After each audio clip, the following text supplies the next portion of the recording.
Now, when you move into your newly built home, you expect everything to be in perfect condition, right? Well, wrong. Very often, small things are overlooked by the developer.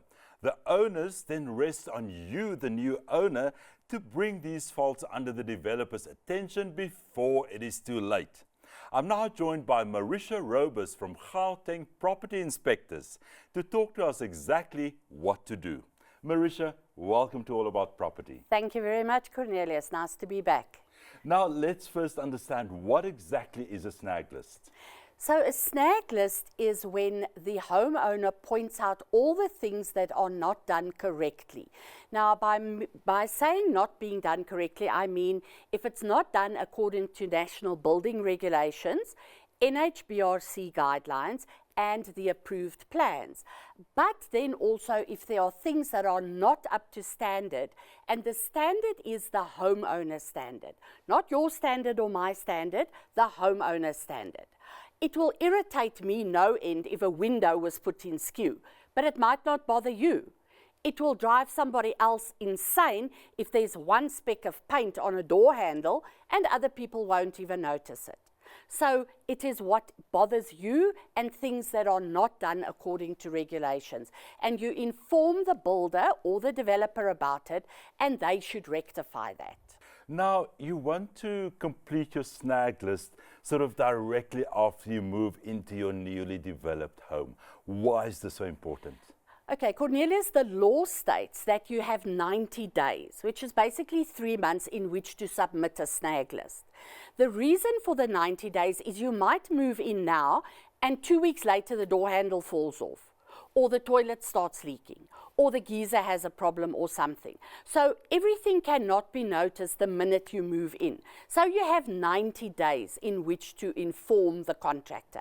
And then there's normally written into the contract, they have a certain period in which to complete the snags. More than a month is unacceptable. The contractor can't leave you hanging for a year to complete the snags. So 90 days, you have the period to complete your snag list, submit it to the developer, and he should complete it within a month.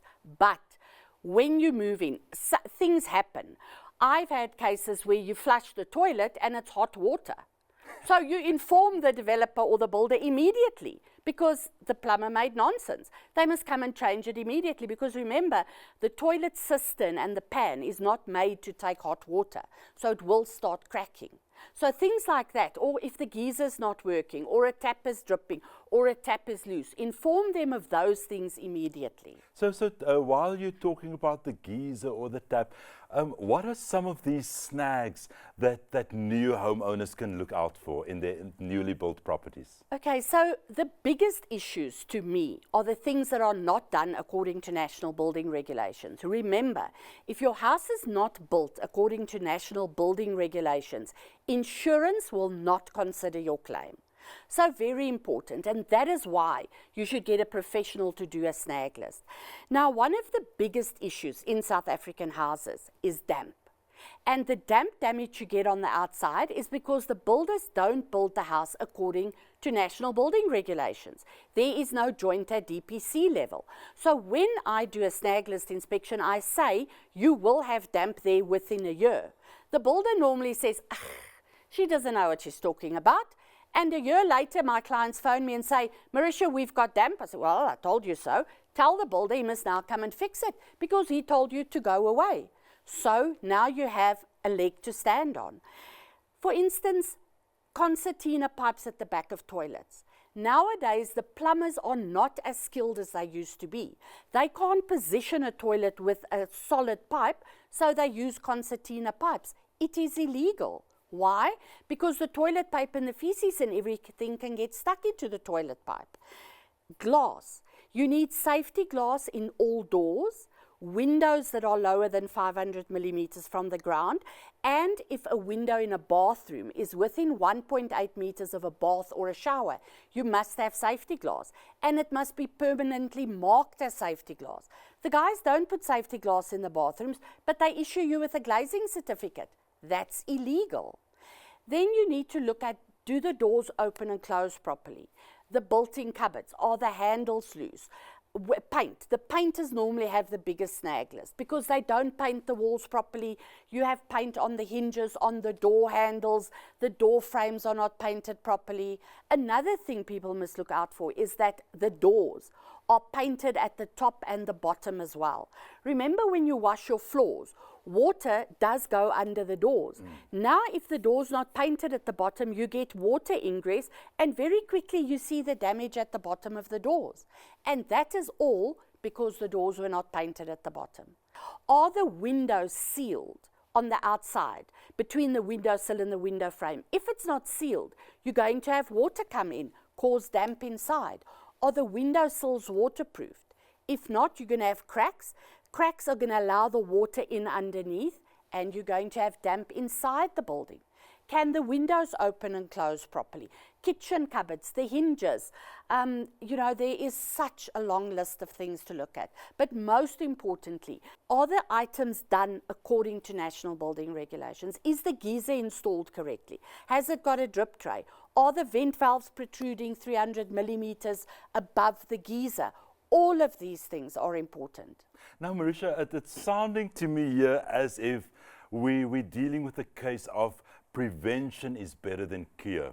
Can a homeowner who is currently having his property under construction also get you as a home inspector in and say, listen, just come while they're still busy building, come have a look and make sure everything's right so that I don't end up with this long snag list afterwards. Is that possible? That is the best idea. I have at the moment, I call it construction supervision and quality control inspections.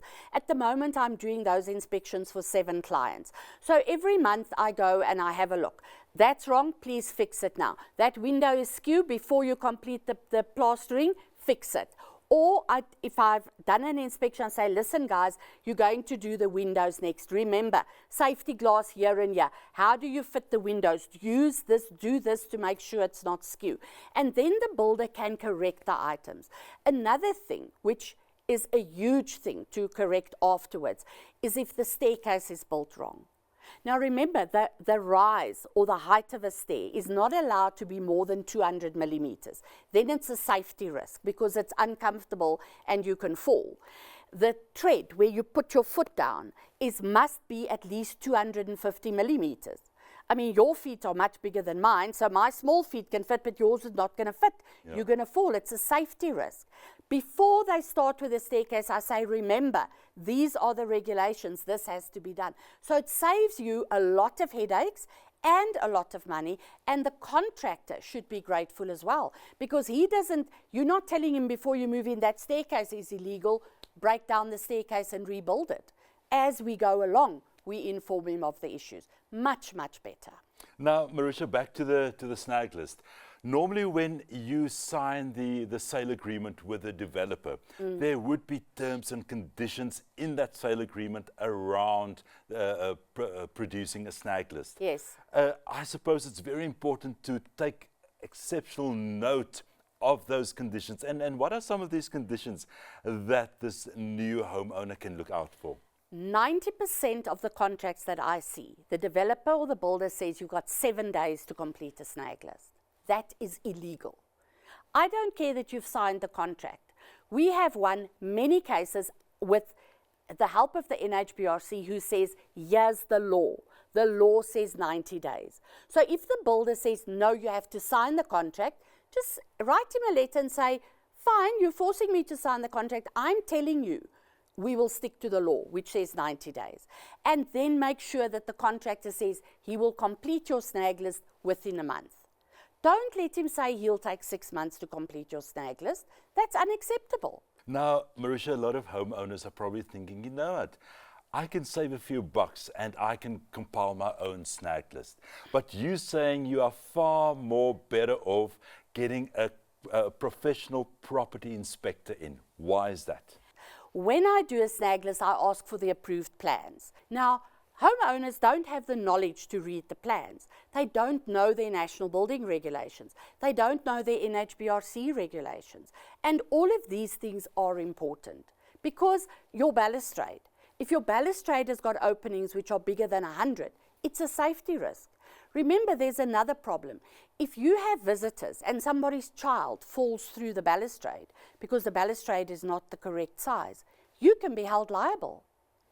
All of those things. Remember the other thing, if there's not a fire door between the house and the garage and a fire breaks out, insurance won't pay. Those are the laws. Marisha, wow, thank you so much for all these insights. And I think our viewers have taken a lot from this. I've taken a lot, so thank you very much. Only a pleasure. Thanks for having me.